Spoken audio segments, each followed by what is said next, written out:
అందరికీ జీతం ఉంది. పని చేసిన ప్రతి వాడికి జీతం ఉంది. పాపం చేసిన జీతం ఉంది, పరిశుద్ధం ఉందా జీతం ఉంది. అవునా కదా? ఉందా లేదా? ఇదేనా చెప్పుకున్నాను. కనుక ఇప్పుడు జీతం అందరికీ జీతం ఉంది. నువ్వు ప్రార్థన చేస్తే నీకు జీతం ఉందా లేదా? ప్రార్థన చేస్తే జీతం ఉంటుంది. ఎంతమంది చేశారు ప్రార్థన? ఎంతసేపు ఎవరి కోసం ప్రార్థన చేశారు? దర్శనం చేస్తూ ఉంది. మన రోషిస్ట్ కోసం, శరత్ బ్రదర్ కోసం, సిప్పురక్క కోసం చేశారు ప్రార్థన. చేసినావు? నా కోసం చేసినావు? మర్చిపోయినావు.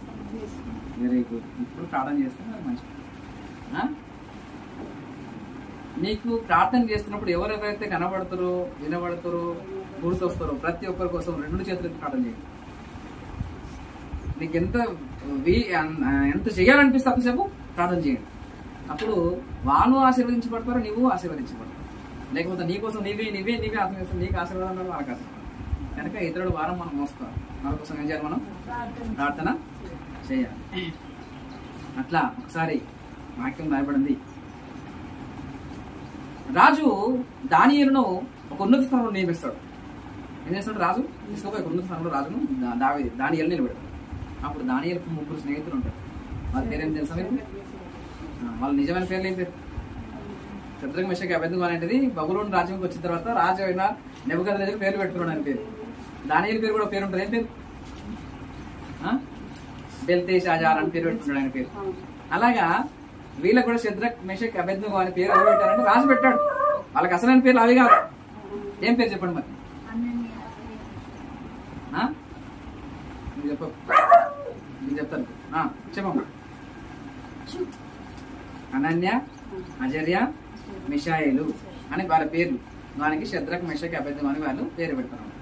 దానియేలును రాజు హెచ్చించి ముఖ్య స్థానంలో వస్తే ఈ దానియేలు మరి నేను పెద్దోని కదా, నేనే గొప్ప స్థానం ఉన్నాడు కదా, ఇంకెందుకు నాకు అనుకోకుండా తన 3 స్నేహితుల విషయం రాజు దగ్గర విజ్ఞాపన చేశాడు. రాజా, నాకు 3 ఫ్రెండ్స్ ఉన్నారు, వారిని కూడా కొంచెం చూడంటే రాజు వారు తీసుకొచ్చి విచారణకర్తలుగా నియమిస్తాడు, జడ్జిగా నియమిస్తాడు. వాళ్ళని ఎవరు చేశారు? ఇప్పుడు దానియేలు తన స్నేహితుల కోసం ఏం చేశాడు? రాజు దగ్గర వేడుకున్నాడు. మరి నీ ఒక్కనే ఆత్మలో ఎగిలిపోతే, నీ ఒక్కదానివే ఉన్న స్థానంకి వెళ్ళిపోతే నీ పక్కన సృష్టి కోసం ప్రార్థన చేయవా? ఏం చేయాలి ఇప్పుడు? దేవుని దగ్గర మనం ఏం చేయాలి? ఇప్పుడు ప్రార్థన చేయాలి. మనం చదివినటువంటి ఈ లేఖన భాగంలో ఇప్పుడు 130లో మనం చదివాం కదా. ప్రభువా, నీవు దోషము కనిపెట్టి చూసినట్లా ప్రభు ఎవడు నిలవగలడు అని అన్నాడు. నిజంగా దేవుడు మనను పరీక్షిస్తే మనలో ఏ మంచితనం? అదే పౌలు చెప్తున్నాడు. ప్రభువా, నాలో ఏ మంచితనం ఉంది? ఏ కోశాన్ని చూసినా ఏ మంచితనం నాలో? అసలు ఎందుకు నన్ను ఏర్పరచుకున్నావు? దేవుడు తను చూసినా తనకు అదే కనబడుతుంది, తనకు తాను చూసుకున్న అదే కనబడుతుంది. కానీ మనకు అట్ట కనబడదు. మనకు మనం చూసుకుంటే మనం నీతిమంతులుగా కనబడతాం. ఇతరులు చూడగానే వాళ్ళు ఎలా కనబడతారు? పాపలుగా కనబడతారు. నిజంగా మనకు మనం చూసే నేను పర్ఫెక్ట్, నీకు పైన నాకు అట్ట అనిపిస్తుంది. నిజం మీకు ఎట్ట అనిపిస్తుంది? ఆమోసు బెస్ట్, నేను బెస్ట్ అనుకుంటా. మీరేమనుకుంటారు? నిజమే కదా, అది మనుషులు అట్లా ఉంటుంది. కానీ పౌరుకి అట్లా అనిపించలే. ఏమనిపించింది? దేవుడు చూస్తే పౌరుని చూసినప్పుడు దేవుడికి అనిపించింది వీడెవడు పాపి. పౌరుని చూసినప్పుడు పౌరుకి ఏమనిపించింది? నేను కూడా పాపిని అనిపించింది పౌరు. కానీ మనకు అనిపించింది నేనైతే నీతిమంతుడు. కానీ ఆమోస్ మాత్రం అంటే ఎదుటి వాడు ఎలా కనబడుతున్నాడు? మనకు దోషిగా, పాపిగా కనబడతాడు. నేను మాత్రం నీతిమంతుడిగా కనబడతాను. కానీ పౌలుకు అలా కనబడలేదు. పాపం ఆయనకు ఆయన చెప్తున్నాడు ఏంటంట, అంతగానే ఉందా? మనం అంటే అట్లా మా సంఘములో నేనే పర్ఫెక్ట్, నా సంఘములో నేనే పర్ఫెక్ట్, నా అంత నీతిమంతులు ఎవరు మా సంఘములో ఎవరు అని మనం అనుకుంటాం. కానీ ఎన్నో సంఘాలు కట్టి ఇంచుమించు కొత్త నిబంధన గ్రంథంలో అనేక గ్రంథాలను రాసినటువంటి పౌలు చెప్తున్నాడు ఏంటంట, పాపులలో ప్రధానమైన నాకు నిజంగా ఇంత మంచి ఈ సేవను చేయడానికి దేవుడు నన్ను ఏం చేసినాడు? నేను ఏమై ఉన్నాను? దేవుని కృప తప్ప నా వలన ఏం కలిగింది కదా, దేవుని కృప. ఈరోజు మనం ఉన్నాము దేవుని సంఘం అంటే ఎవరి కృప? మనదేముందండి? అవును కదా. అందుకే దేవుడు నిన్ను కనిపెట్టి, మనం ఇతరుని కనిపెట్టి చూస్తాం. ఇక్కడ చేసిన తప్పు, ఇది కాదా తప్పు, ఇది కాదా తప్పు, అన్ని తప్పులు పట్టి బయట మనం చేస్తాం. ప్రతి ఒక్కరు మనం తప్పులు అంటే చూపిస్తాం. దేవుడు నీ తప్పులు చూస్తే ఇప్పుడు ఒకసారి ఒక 10,000 రూపాయలు అప్పు తీసుకున్నాడు పైన. నాకేం ఉంది అది ఇప్పుడు మీకు అవసరం లేదు, నీకు చెప్తాను. ఇప్పుడు మీరు ఎక్కడ చూసుకోండి. 10,000 రూపాయలు అప్పు తీసుకున్నాడు. చాలా రోజులు అయిపోయింది. ఆ యజమానుడు పిలిచాడు, ఏంటా 10,000 అప్పు తీసుకున్నావు కదా, అప్పు చెల్లించు అంటే ఆయన చెప్పాడు, అయ్యా చెల్లిస్తాను, నా దగ్గర ఇప్పుడైతే లేదు, నాకు వచ్చినప్పుడు నీకు ఇస్తాను, తప్పకుండా ఇస్తాను, నీకు మాత్రం ముంచి వేయను, నీకు ఇచ్చేస్తాను, లేదు నాకు ఇయ్యాలి. అయ్యా నా దగ్గర లేదని బతిమాలుకున్నాడు. అని బతిమాలుకుంటే ఆ బతిమాలుకున్నటువంటి ఆ బతిమాలుట చూసి కనికరపడి ఆ యజమానుడు అన్నాడు, దాసుడా ఇక నీ అప్పు నాకు తీర్చే అవసరం లేదు, నేను నిన్ను క్షమిస్తున్నా, ఇక నీ పూర్తి విడుదల. ఎన్ని వేల రూపాయలు? ఇప్పుడు 10,000 రూపాయలు. ఏమై ఇప్పుడు ఉచితంగా ఇక నీకు క్షమించేసినగా, నాకు నీకు ఇచ్చే అవసరం లేదు, అది క్షమించేసిన. ఇప్పుడు ఈ 10,000 క్షమించబడ్డటువంటి ఈయనకు ఒకడు 10 రూపాయలు ఇచ్చాడు. ఎంత ఇచ్చాడు? 10 రూపాయలు ఇచ్చాడు. ఇంటికి వెళ్ళాడు. ఇప్పుడు క్షమాపణ అయిపోయింది కదా, 10,000 రూపాయలు అప్పుంటి నా 10,000 రూపాయలు అయిపోయింది. కానీ నాకు ఒక్కడు ఏమిన్నాడు? ఇప్పుడు 10 రూపాయలు అప్పున్నాడు కనుక అతను వెళ్ళాడు. వెళ్ళి 10 రూపాయలు ఇస్తావా లేదా? అయ్యా నాతో లేవు, నీకు ఇస్తా, నేను ముంచేను, నీకు ఇస్తా అని ఆ 10 రూపాయలు ఇచ్చేవాడు అన్నాడు. లేదు, కాళ్ళు పట్టుకొని కొట్టి ఏం చేశాడు తెలుసా? నువ్వు నాకు ఇచ్చేంత వరకు నేను జైల్లో పెట్టేస్తాను, జైల్లో పెట్టేస్తాను. పాపం ఆయన చేసినప్పుడు ఎట్టో ఒకటి చేసి 10 రూపాయలు ఇచ్చేయడానికి చేసాడు. ఈ మాట ఎవరికి తెలిసింది తెలుసా? ఈ 10,000 ఎవరైతే క్షమించారో అతనికి తెలిసింది మాట. అతను తెలిసింది. అప్పుడు ఆయన పట్టుకున్నాడు, ఏంట్రా 10 రూపాయలు వాడు నీకు ఇచ్చేది ఉంటే వాడిని తీసుకుపోయి నాన్న యాతన పెట్టి వానికి జైలు వేసాడు, మరి నువ్వు నాకెంత ఇచ్చావు?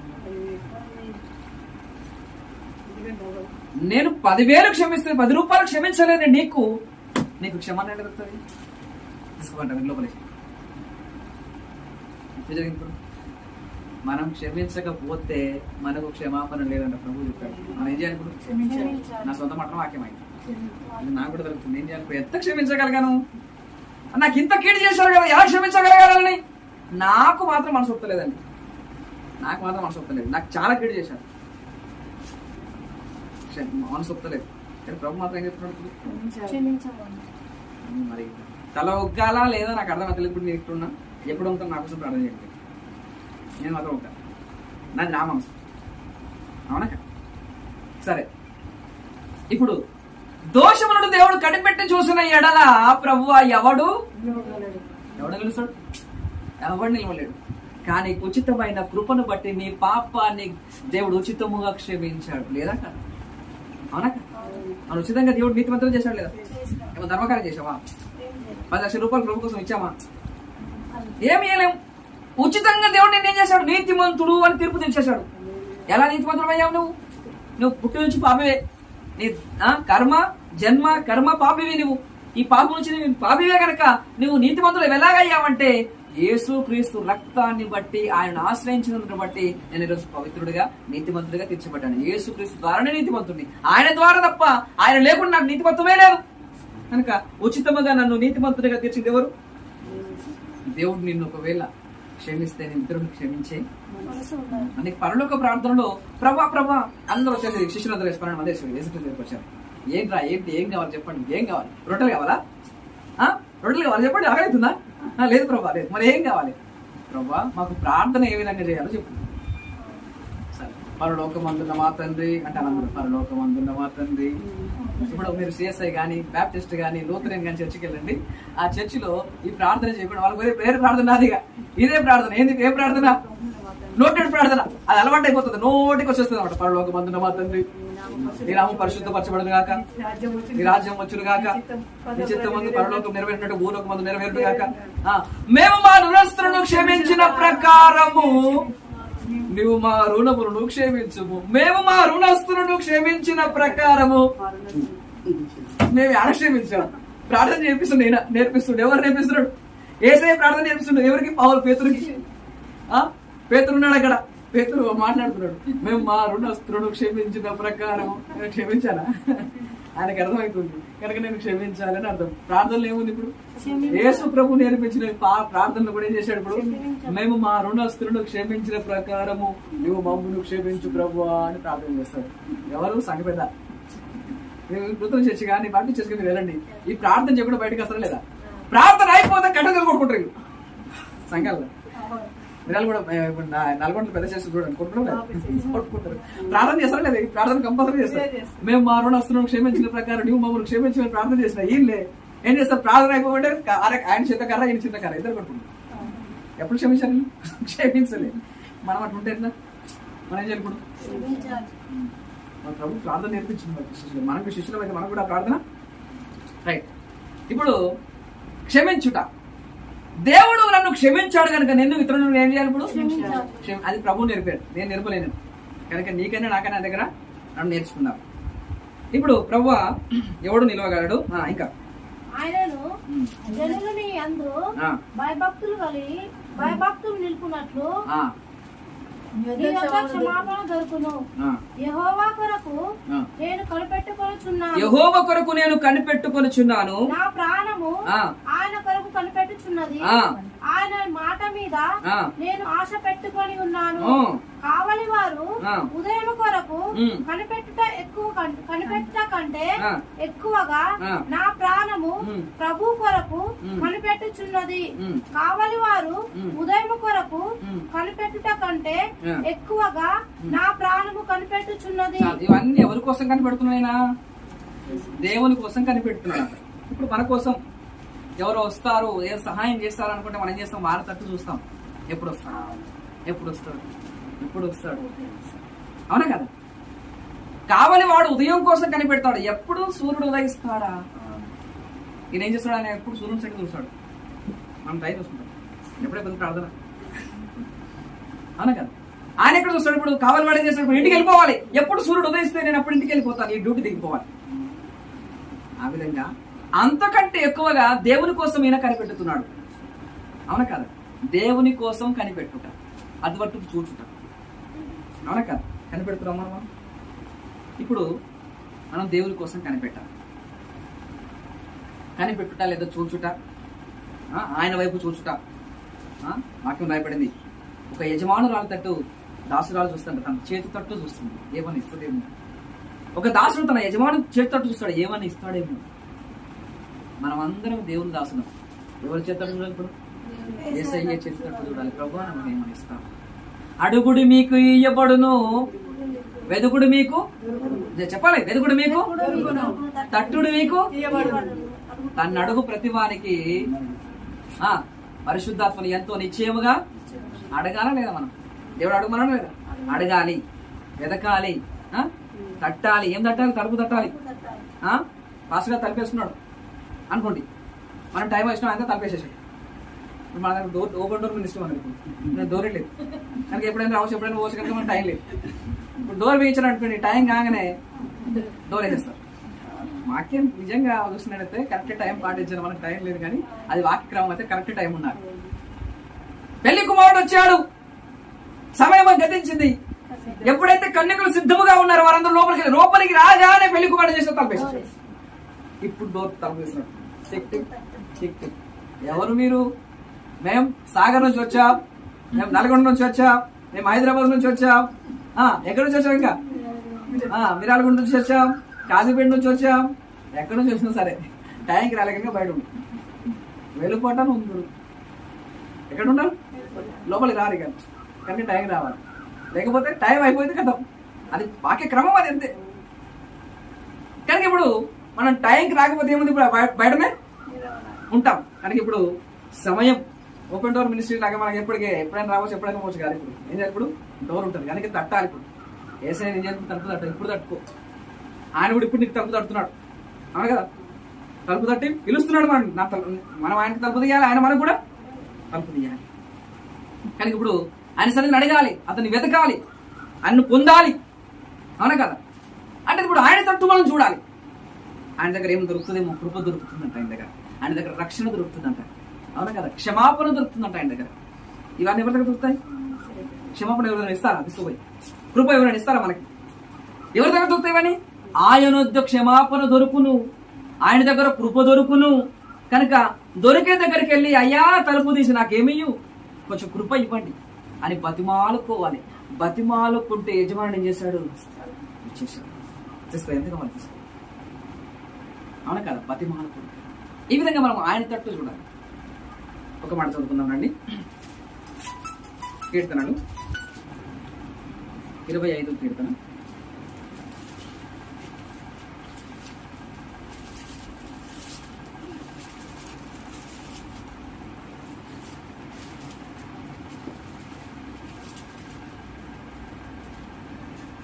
మొదటి వచ్చిందమ్మా. యెహోవా యెహోవా నీ దిక్కునకు చూచి, ఏ దిక్కంట? నీ దిక్కునకు చూచి, నీ దిక్కునకు చూసి నా ఆత్మను ఎత్తుకొనుచున్నాను. ఇప్పుడు ఒక భక్తుడు చెప్తున్నాడు, యెహోవా నీ దిక్కునకు చూసి నా ఆత్మను ఎత్తుకొనుచున్నాను.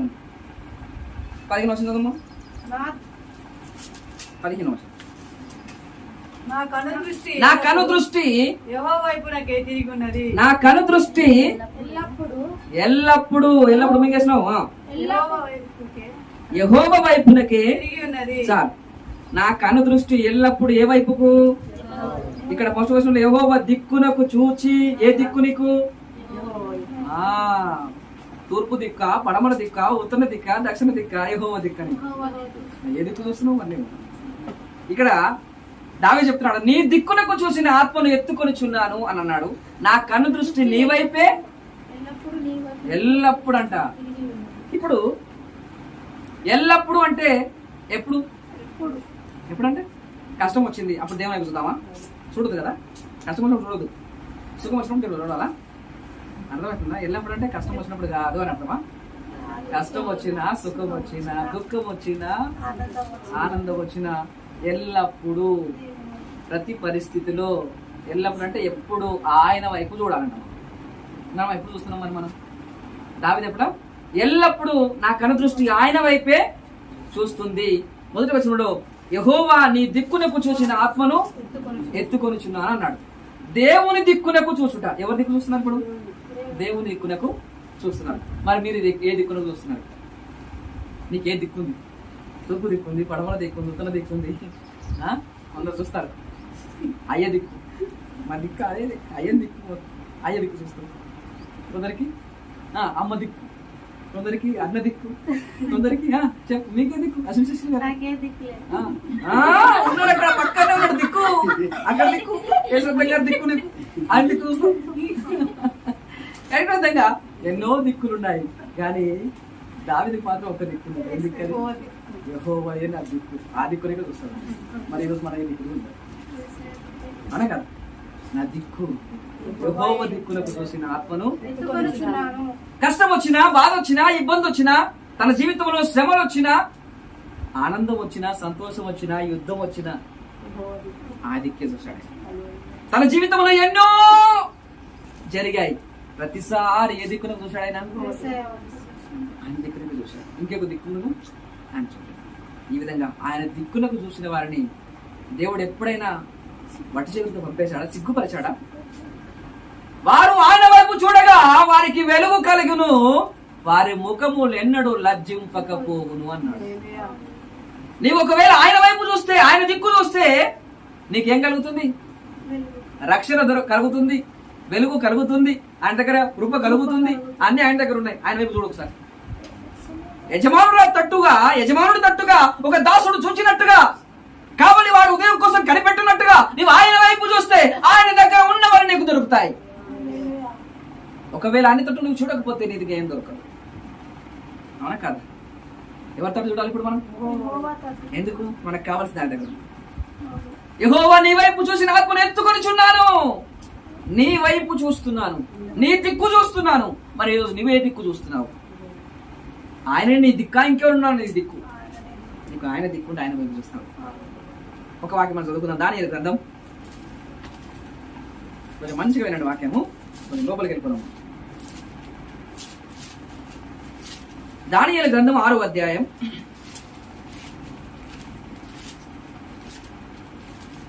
దానియేలు గ్రంథం 6వ అధ్యాయం మొదటి వచనం చదువుకుందాం.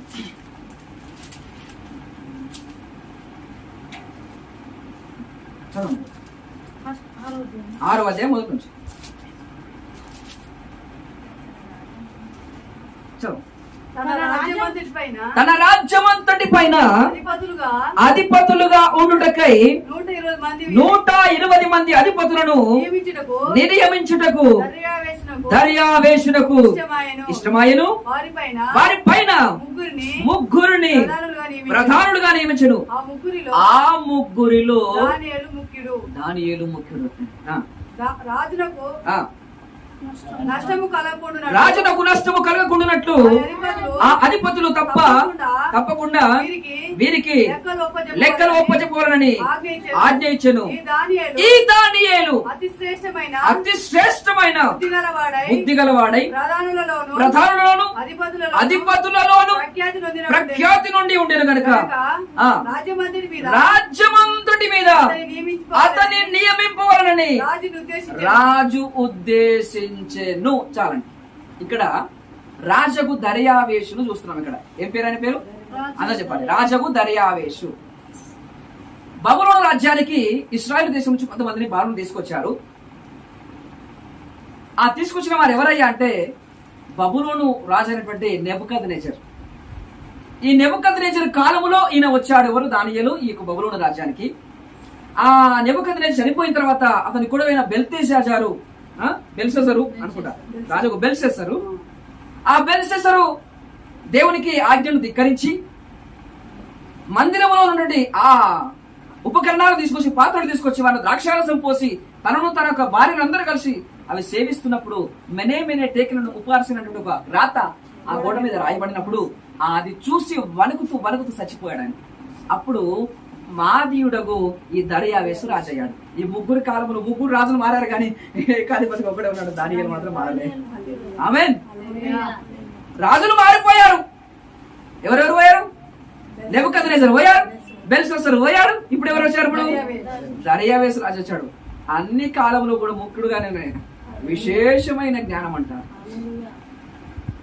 ఇప్పుడు ఈ బెల్షస్సర్ కాలంలో ఏం జరిగిందంటే రాజు అనుకున్నాడు, నేను ఒక 120 మందిని అధిపతులుగా నియమించాడు. ఆయన నియమించి వారిపైన ముగ్గురిని అధిపతులుగా నియమించాడు. ఆ ముగ్గురులో ప్రముఖుడు ఎవరంటే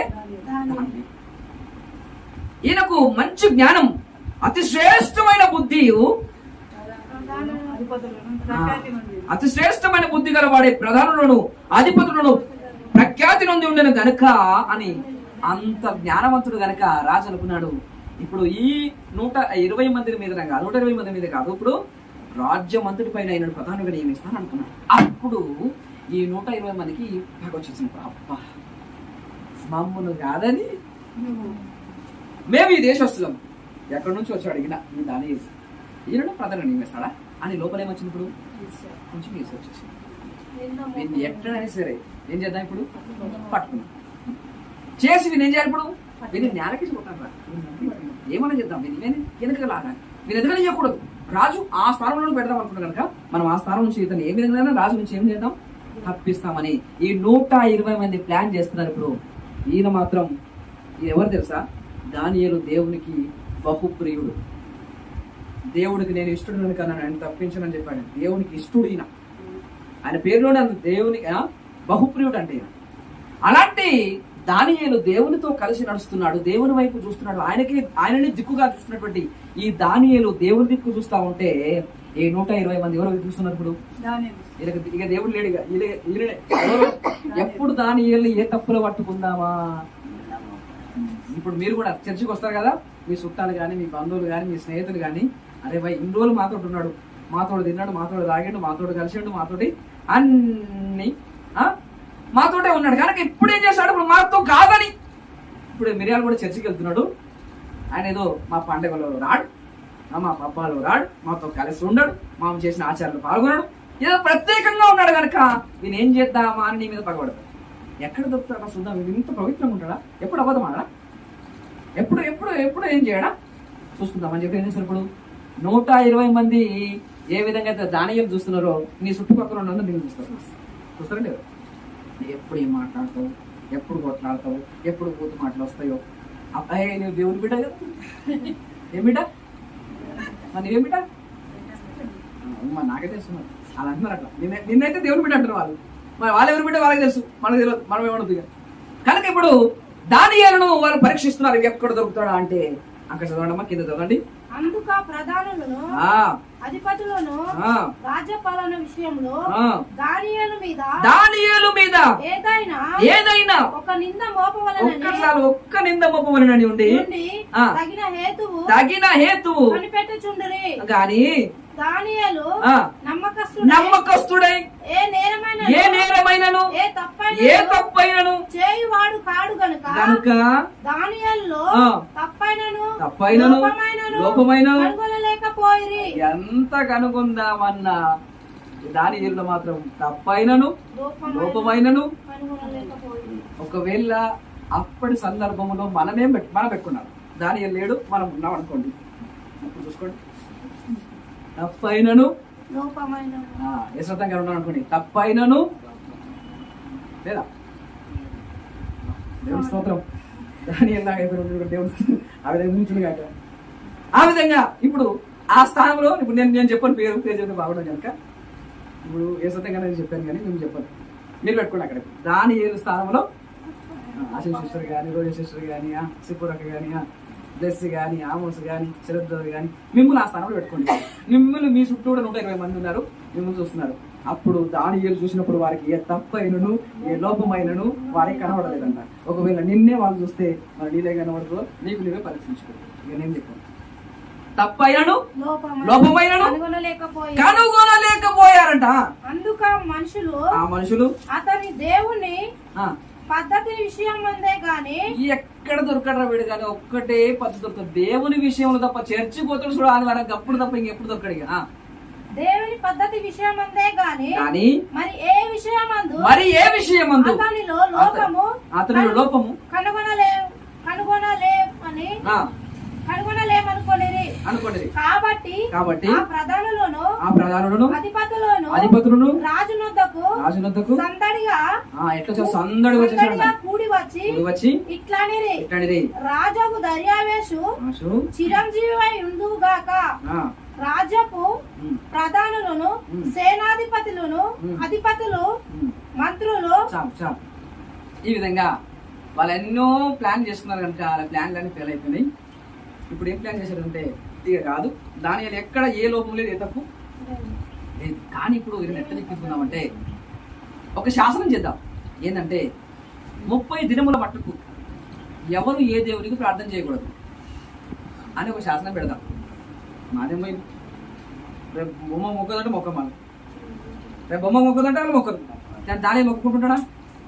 దానియేలు ఏముంది, సజీవుడైన దేవుని ఆరాధించేవాడు కనుక నువ్వు ప్రార్థన చేయవద్దు అని అంటే అనుకుంటాడు. ఎట్లా చేస్తాడు, చేసినవాడు ఎట్లా పట్టుబడతాడు. అప్పుడు ఏం చేస్తాం కానీ ఇప్పుడు ఏం చేద్దాం తెలుసా, ఒక ప్లాన్ చేద్దాం. ఏం ప్లాన్ చేద్దాం కదా, 30 దినముల వరకు మన దేశములో ఉన్నటువంటి ప్రతి జనం ఏ దేవునికి మొక్కదు. మరి ఏం చేయాలి, ఇప్పుడు రాజుకే మొక్కాలి. ప్రార్థన చేయాలని నీకు అనిపించిందా, రాజుకే ప్రార్థన చేయాలి తప్ప దేవుడికి మాత్రం ప్రార్థన చేయాలి అని ఒక శాసనం నియమించి రాజుకు దర్యావేశు దగ్గరికి వెళ్ళారు. దర్యావేశుకి ఏం తెలుసు, ఇప్పుడు ఈయన దానియేలు మీద పగబట్టారన్న సంగతి దానియేలుకు తెలియదు. పాపం ఆయన అనుకున్నాడు, సరే చేయట మీ ఇష్టం చేసుకోండి అని చెప్తే శాసనం రాశారు. రాజు ముద్ర ఇచ్చాడు, ముద్ర వేసేశారు. అందరూ తెలిసిపోయింది, దానియేలు కూడా తెలిసిపోయింది. ఇప్పుడు ఎట్లుంటో చెప్పండి, మీరు ప్రార్థన చేయకుండా మానేసి ఏం చేయాలంట, రాజుకే ప్రార్థన చేయాలి అనే ఒక శాసనం వచ్చింది. ఇప్పుడు మన జీవితంలో కూడా రేపటి నుంచి ప్రార్థన అందరూ మానేయాలి. రేపటి నుంచి ప్రార్థన అందరూ ఒక దేశంలో ఒక ఏంటంట, సండే ఎవరు చర్చికి వెళ్ళదు. అది సండే కనుక మనం అందరం చేయాలి, మన దేశంలో ఉన్నటువంటి చెత్త చెదారం వేసి ప్లేన్ చేసుకోవాలి అంతే అని చెప్పాడు.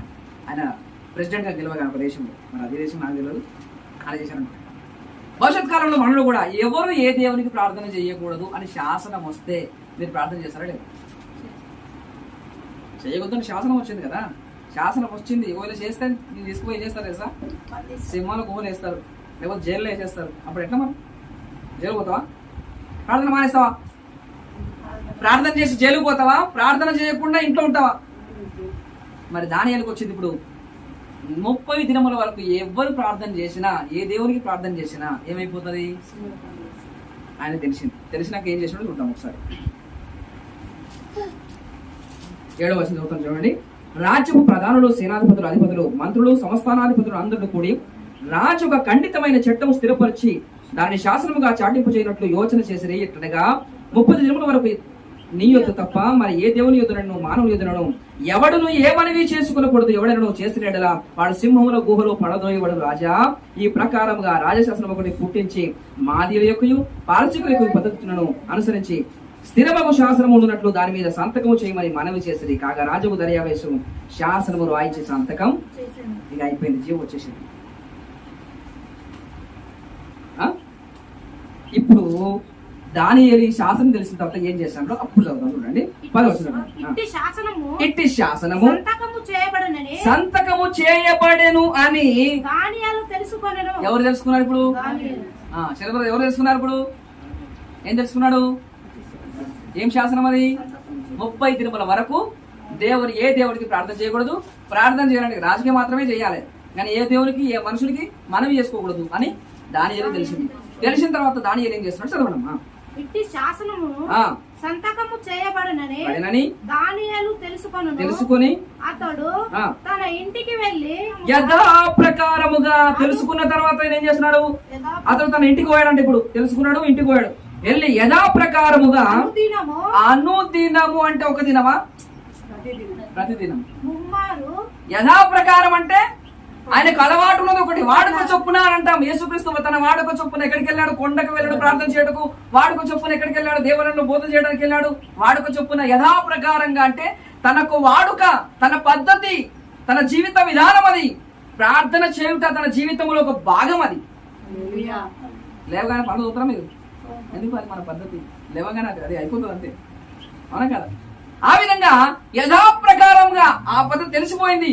30 దినముల వరకు ఎవరైనా ప్రార్థన చేసే వారు సింహాల గుహలో వేయబడతారు అనే సంగతి తెలిసిన తర్వాత కూడా తన ఇంటికి వెళ్లి యథాప్రకారంగా ఏం చేస్తున్నాడు? ఇప్పుడు అనుదినము ముమ్మారు. ఎన్నిసార్లు? 3 సార్లు. ఎట్లా? ఇది కొత్త. ఇప్పుడు రండి కదా. ఎలా మీరు మోకరించిన? ఎట్లా మోకరిస్తారు చెప్పండి. మోకరించిన అంటే ఎట్లా? దానియేలు అంటే మోకరించండి మీరు చూపారు. ఏదంతగా మోకరిస్తారా? వీళ్ళని మోకరించండి. మోకరించుట, మోకరించండి.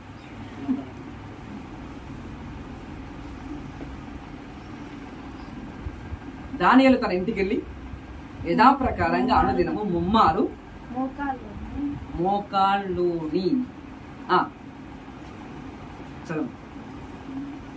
తన ఇంటి పై గది కిటికీలు యెరూషలేము తట్టు తెరవబడి ఉండగా తన దేవునికి ప్రార్థన చేయుచు ఆయనను స్తుతించుచు వచ్చెను. ఇది 2 ఉన్నాయి ఇక్కడ. మోకరిల్లాడు, ప్రార్థన చేస్తున్నాడు. మీరు స్తుతిస్తున్నప్పుడు కింద కూర్చుంటారు, ప్రార్థన చేసినప్పుడు మోకరిస్తారా? ప్రార్థనలో మోకరించాం, స్తుతించినప్పుడు మోకరించాం మన సంఘం. అందుకే మన సంఘం ఇప్పుడు దానియేలు అంత ప్రముఖుడు ఎంత అయ్యాడు, దానియేలు ఎంత జ్ఞానవంతుడు ఎందుకు అయ్యాడంటే ఆయన యథాప్రకారంగా ముమ్మారు ఎలా ప్రార్థన చేస్తున్నాడు. యెరూషలేము తట్టు కిటికీలు తెరవబడి ఉన్నాయి. ఇంటి నీ ఇల్లు ఎప్పుడు మూసే ఉంటది. ఏ ఇల్లు? ఈ ఇల్లు. ఎప్పుడు తలుపులు వేసుకుంటావు? ఎక్కడ ప్రార్థన చేస్తావు? నీ ప్రార్థన ఎక్కడ పోతుంది? అక్కడ ఉంటుంది. తెరువు నీ హృదయ ద్వారాన్ని, తెరువు. ఎక్కడ తట్టు? యెరూషలేము తట్టునగా దేవుని సింహాసనం ఎక్కడుందో ఆ తట్టు ఏం చేయాలి? నీకు కాళ్ళు వస్తున్నాయి. 120 మందికి మోకాలు ఉండే అలవాటు లేదు. దానియేలుకు మాత్రం మోకరించే అలవాటు ఉన్నది, ప్రార్థన చేసే అలవాటు ఉంది. యథాప్రకారంగా ముమ్మారు ఏం చేశాడు? యెరూషలేము తట్టు ఏం చేసినాయి? కిటికీలు తెరవబడినది. కిటికీ తెరవబడి ఉండుట. యెరూషలేము తట్టు ఎందుకు చూడాలి? యెరూషలేము దేవుని పట్టణం, అది మహారాజు పట్టణం, దేవుడు నివసించే చోటు, దేవుని సింహాసనం ఉన్న చోటు, దేవుని మందిరం ఉన్న చోటు. అందుకే యెరూషలేములో దేవుని మందిరం కట్టిన తర్వాత సొలొమోను ప్రార్థన చేశాడు, ప్రభువా మా దేశస్తులు నీకు వ్యతిరేకంగా పాపం చేస్తే ఇతర దేశాలు కొనుక్కోబడతారు. అయినా సరే అక్కడుండి కూడా యెరూషలేము తట్టు చూసి ప్రార్థన చేస్తే వారి ప్రార్థన ఆలకిస్తాం. దేవుడు దానికి ఆమోదం ముద్రేశాడు. ప్రార్థన వింటాను. ఏ తట్టు చూడమంటావు? యెరూషలేము అది ఆత్మీయంగా మన హృదయం అనే కిటికీ తెరిచి ఆయన తట్టు చూడాలి. నీ బాహ్యం అన్న కళ్ళు మూసుకొని అంతరాత్మను తెరిచి ఆయన చూడగలగాలి. మనం ఆయన తట్టు మన హృదయాన్ని తెరవబడి మోకరించగలగాలి. ఈ మోకరల ప్రార్థన లేనందువలనే ఈరోజు మన ఆత్మీయ జీవితంలో కునిగిపోతున్నాం. ఇది అందరికి తెలియదు. మీరు ప్రార్థన వీరుల జాబితా చదవండి. వారు ఎంతగా అంత అత్యున్నతంగా ఎలా ఆశీర్వదింపబడ్డారు ప్రభు చేత అంటే వారు మోకరించి ప్రభు సన్నిధిలో గడిపారు. వారి మోకాళ్ళు అరిగిపోయారండి, నల్లగా అయిపోయాయి. మరి ఒక భక్త్ సింగ్ గారు ఇంకా ఇలాంటి మహాభక్తులు మనందరూ ఉద్యోగంగా వాళ్ళు ఎలా వాళ్ళ సంఘాలలో మంచిగా వాళ్ళ జీవితాలలో ఎంత దేవుని చేత ఆశీర్వదింపబడ్డారు. ఎందుకంటే వారు మోకరించి ప్రార్థించగలిగిన వారు. ఈ దానియేలు ఎలా ప్రార్థించారంటే మోకరించారు. మనకు మోకరించిన అలవాట్లేదు. కొంతమంది నేను చూశాను బైబిల్ చదువుతూ కూడా మోకరించి బైబిల్ చదువుతారు. ఇప్పుడు మన సంఘంలో ఉన్నారు. ఇప్పుడు మన సంఘంలో ఉన్నారు. ఎలా బైబిల్ చదవాలంటే ఏం చేశాడు?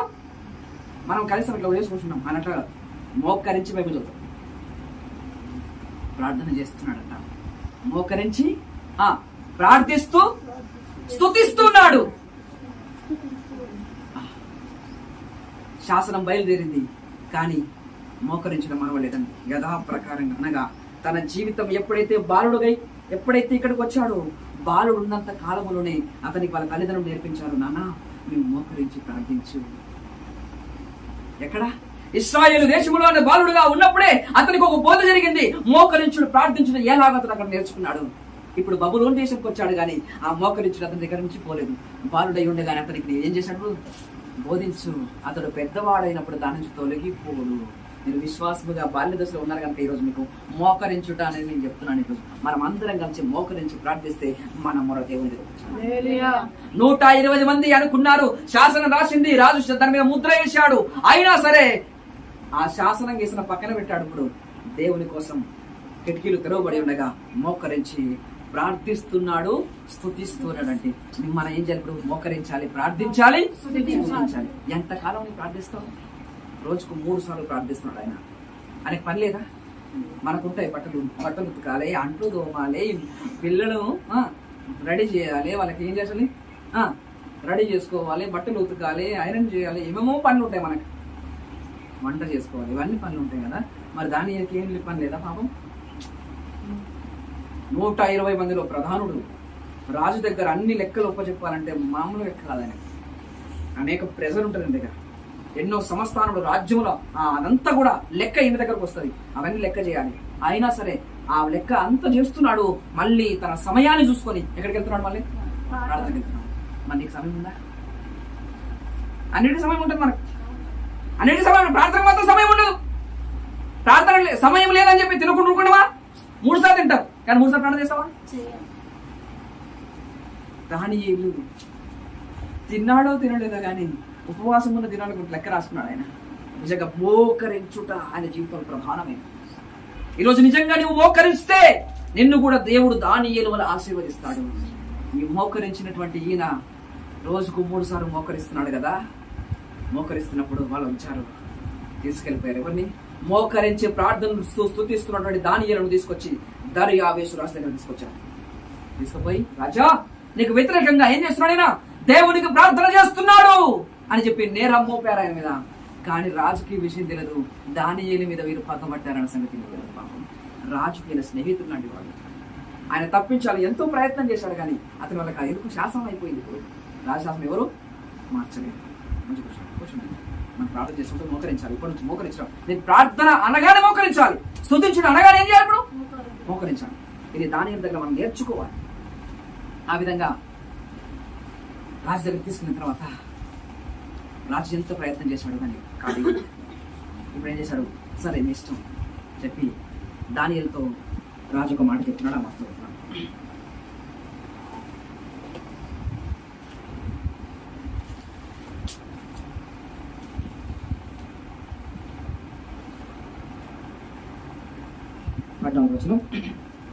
రాజు ఈ మాట విని బహుగా వ్యాకులపడి దానియేలును రక్షింపబడని తన మనసును దృఢపరి చేసుకుని సూర్యుడు అస్తమించే వరకు అతని విడిపించుటకు ప్రయత్నం చేసిన. సూర్యుడు అస్తమించు వరకు అంటే చీకటి అయ్యేంత వరకు, మధ్యాహ్నం పొద్దున వీళ్ళు ప్రార్థన చేస్తున్నట్టు పాపం ఇప్పుడు నుంచి సాయంత్రం వరకు ఆయన ప్రయత్నం చేసాడు, రాజే ప్రయత్నం చేసాడు నేను రక్షించాలని. రాజు వలన కూడా కాలేదండి అలాంటి శాస్త్రం. ఆ మనుషులు దీన్ని చూచి రాజ సన్నిధిని సందడిగా వచ్చి, రాజు స్థిరపరిచిన ఏ శాసనము కాని తీర్మానం కాని ఎవడనూ రద్దుపరిచాడు, ఇది మాదిలకు పాలసీలకు విధి అని తమను తెలుసుకోవండి. అంతటా రాజు ఆజ్ఞయ్యగా బంట్రౌతులు దానియులను పట్టుకొని పోయి సింహాల గూరు పడద్రోయగా రాజు. ఇప్పుడు రాజు దానియులతో మాట్లాడుతున్నాడు. నీవు అనుదినము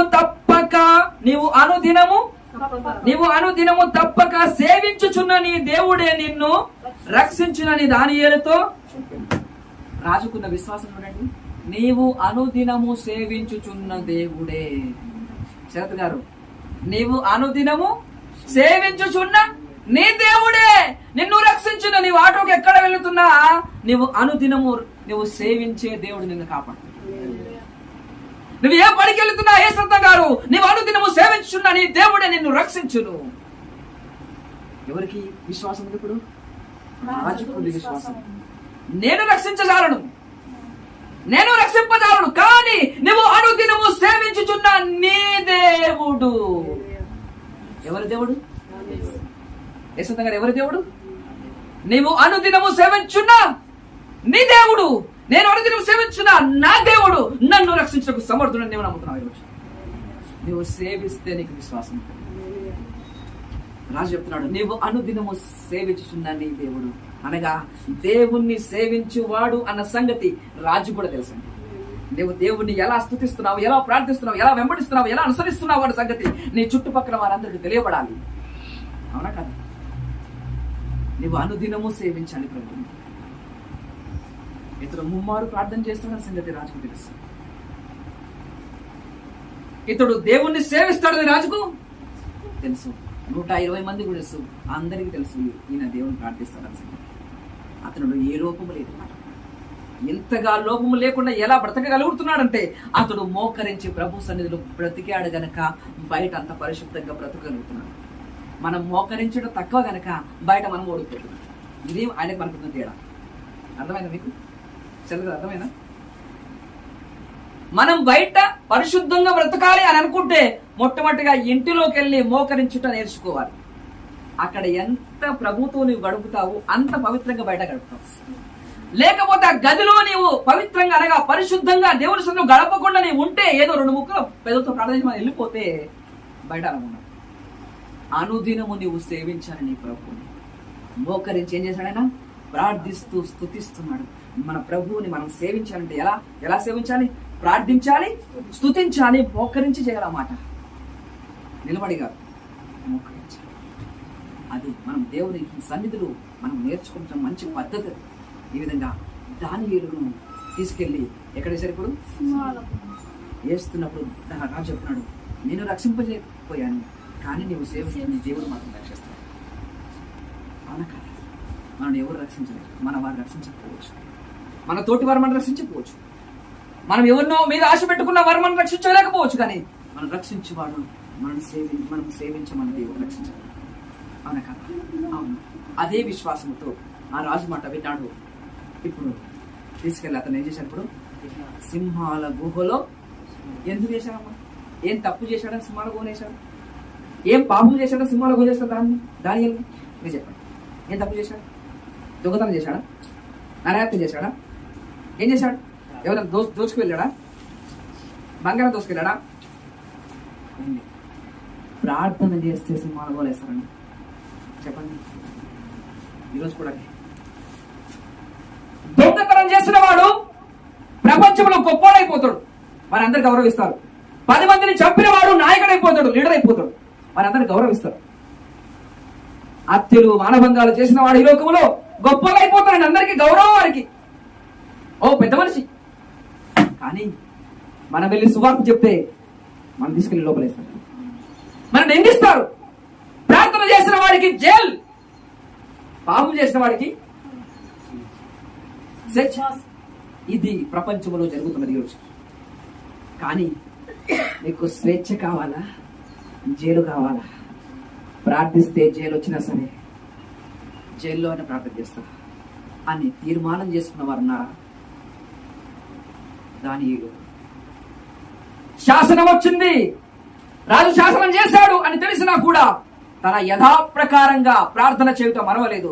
ఇంటికెళ్ళాడు, కిటికీలు తెరవబడిన యెరూషలేము తట్టు, అదే తట్టు చూసి మోకరించాడు, ప్రార్థించుటకును స్తుతించుటకు మొదలు పెట్టాడు. ఇప్పుడు తెలుసు అతనికి నాకేముంది, ఇప్పుడు సింహాల గుహ అయినా సరే నాకు స్వేచ్ఛ అవసరం లేదు, నా ప్రభువుని స్తుతించాలంటే.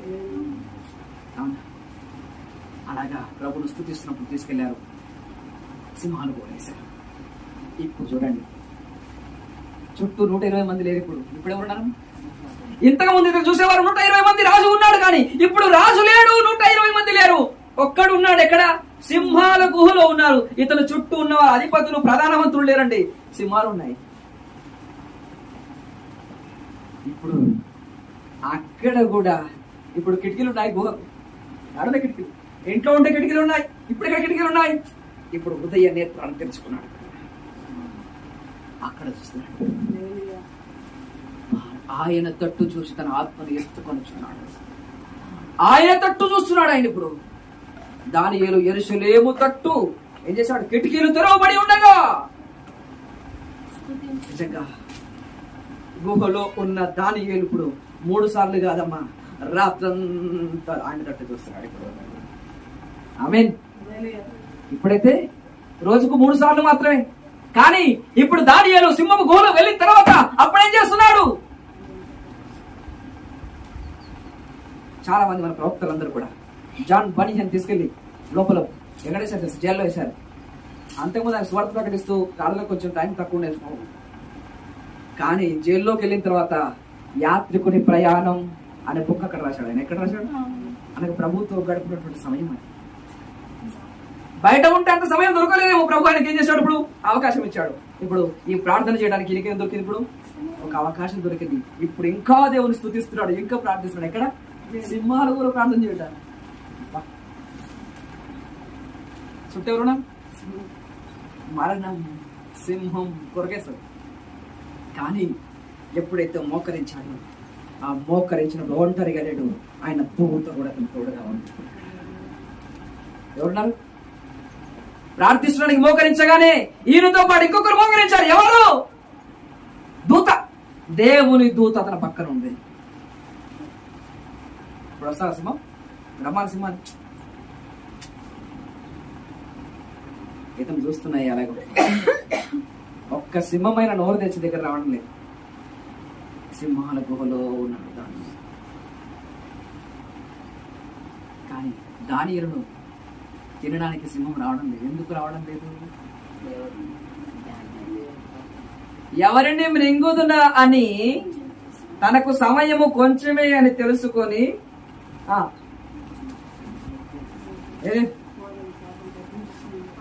గర్జించు సింహం ఎవరిని మృంగుదునా వెతుక్కుచు తిరుగుచున్నాడు. కానీ దానియేలు ప్రార్థన జీవితం నీకు లేకపోతే నిన్ను చూర నరికేస్తాడు. కానీ దానియేలు ప్రార్థిస్తున్నాడు కనుక ఈ సింహం అతను ఏం చేయలేకపోయింది? ముట్టలేకపోయింది. ఇప్పుడు రాజుకు నిద్ర పట్టడం లేదు. రాజుకి ఏం చేసి నిద్ర పట్టడం? నా స్నేహితుడైన దానియేలు బుద్ధి వివేకం కలిగిన జ్ఞానవంతుడు, ఇతను ఇలా చేశాడే అని చెప్పి రాత్రంతా నిద్ర లేదు అతనికి.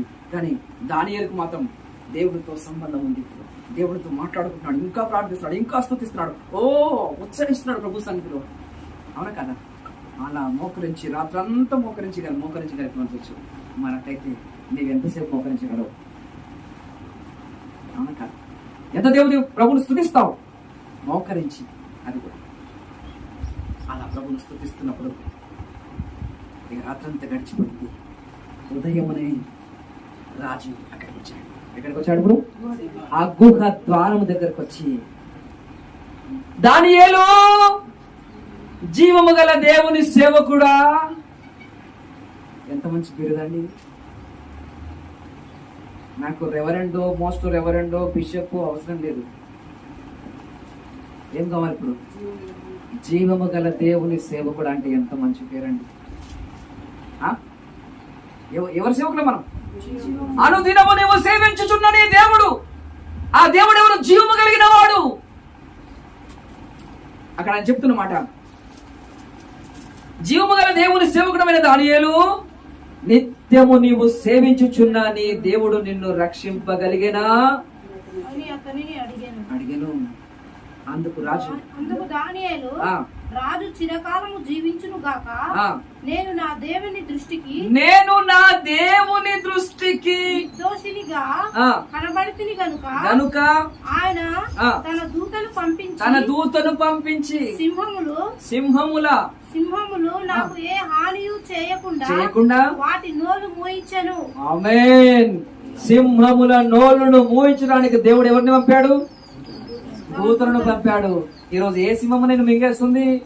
అమ్మో అని భయపడతావు. అమ్మో భర్తలో సింహం ఉంది, మా అత్తగారిలో సింహం ఉంది, ఇంటి పక్కన సింహం ఉంది.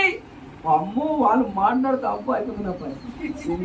సింహం అలా నోళ్ళు మోపేయాలంటే ప్రార్థన చేయకు. ఎవరు మోపుతాడు? దూత వచ్చిన తర్వాత ఇంకెక్కడ పోతాం? సింహమే నోరు మూసిందంటే ఇక నీ పక్కన ఉన్న మీ అత్త నోరు పోయా, నీ శత్రు నోయి పోయడా? మరి మనం అనుకుంటా అమ్మో సింహం అండి, ఎంత పెద్ద సింహం.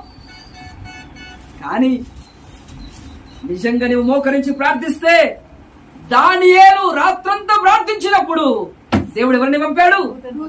దూతను పంపాడు. దూతలు వచ్చి ఏం చేశాయి? సింహముల నోర్లను మూపిస్తాయి.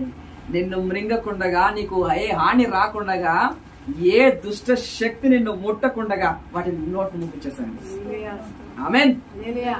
నువ్వు నెలగొండలో ఉన్నా, మిర్యాలగూడలో ఉన్నా, ఎక్కడ ప్రయాణం చేసినా నీ చుట్టూ ఎన్ని ఏముంటాయి? దూతలు కాదు, ముందు అవి ఉంటాయి, సింహాలు ఉంటాయి. దాన్ని ఎప్పుడైతే నువ్వు ప్రార్థన చేస్తావో నీ చుట్టూ దేవుని దూతలు వస్తాయి, నిన్ను రక్షిస్తాను. కానీ నువ్వు ప్రార్థన విడిచిపెట్టి, నువ్వు దేవుణ్ణి సేవించుట విడిచిపెట్టి, ఎప్పుడైతే దేవుణ్ణి సేవించుడనే విషయాన్ని నువ్వు మరచిపోతావో అప్పుడు దూతలు వెళ్ళిపోతారు, దుష్టశక్తిని మింగేస్తారు, పాపం జరిగిపోతాయి, అపవిత్రత అయిపోతుంది. కనుక అనుదినం మనం దేవుని సేవించాలి. అనుదినము దేవుని సేవిస్తే అనుక్షముడు నీతో పాటు ఎవరుంటారు? దేవునితో ఉంటారు. ఎంత పెద్ద సింహం అయినా ఏమైపోతుంది? వారికి నోరును దేవుడు కట్టేస్తాడు. ఇక నోటి మాట లేదు, కట్టేశాడు. రాజు ఎప్పుడు సంతోషించాడు? రాత్రంతా నిద్ర లేదు. కానీ దానియేలు బ్రతికే ఉన్నాడు అనే సంగతి రాజుకి ఎప్పుడైతే తెలిసాడో అప్పుడు గంతులేస్తున్నాడు. రాత్రంతా నాట్యం మానేశాడు. కానీ ఇప్పుడు రాజుకు ఒక సంతోషం వచ్చింది.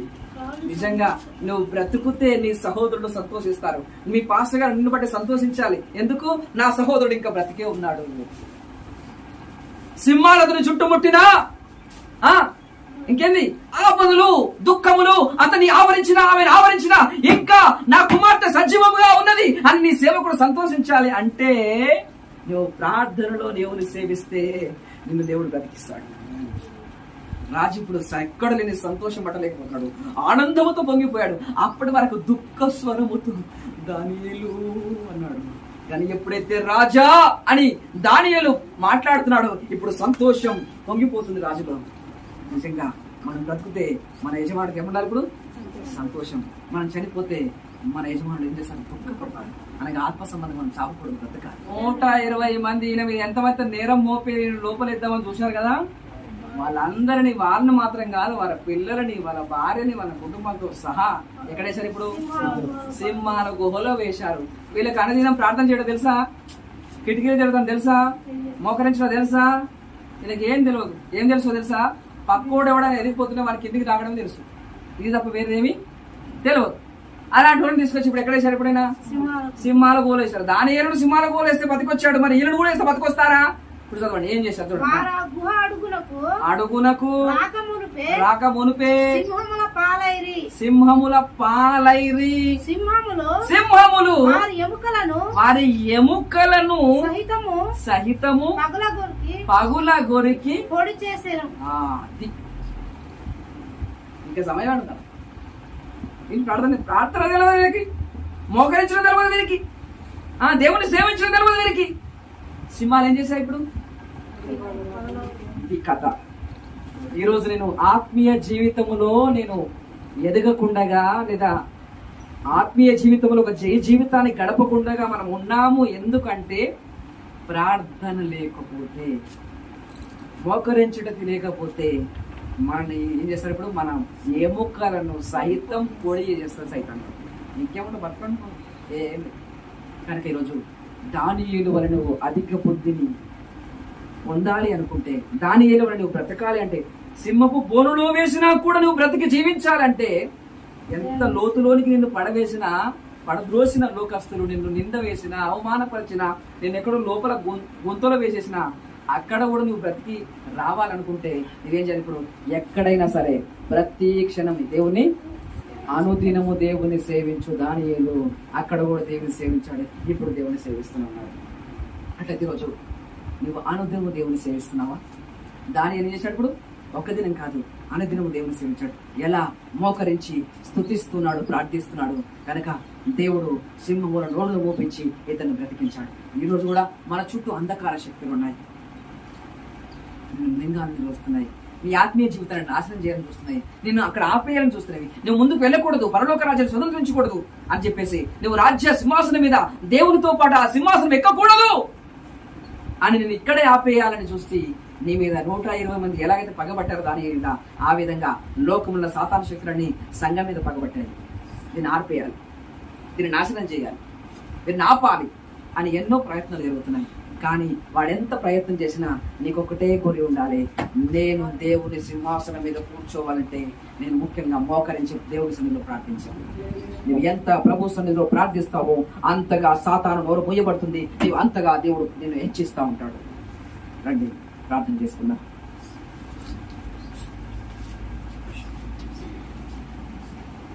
వారు ఆయన తట్టు చూడగా వారికి వెలుగు కట్టు.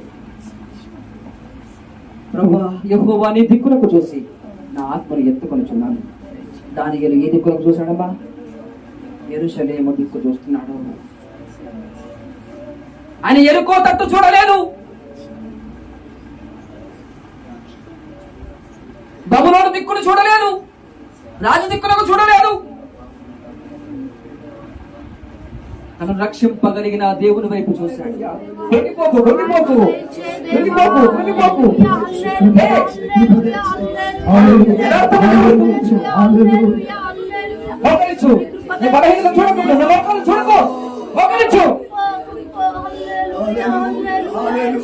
ఆలోచన చేసుకోకు.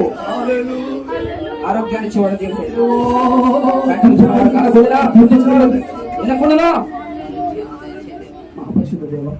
ఈ పరిశుద్ధ నామానికి మేము నడుస్తుంది. సకల ఆశీర్వాదంలో కనుగొట్టున్నాయి. ఈ పాదాలు పొందిన స్తోత్రం చెల్లిస్తున్నాం.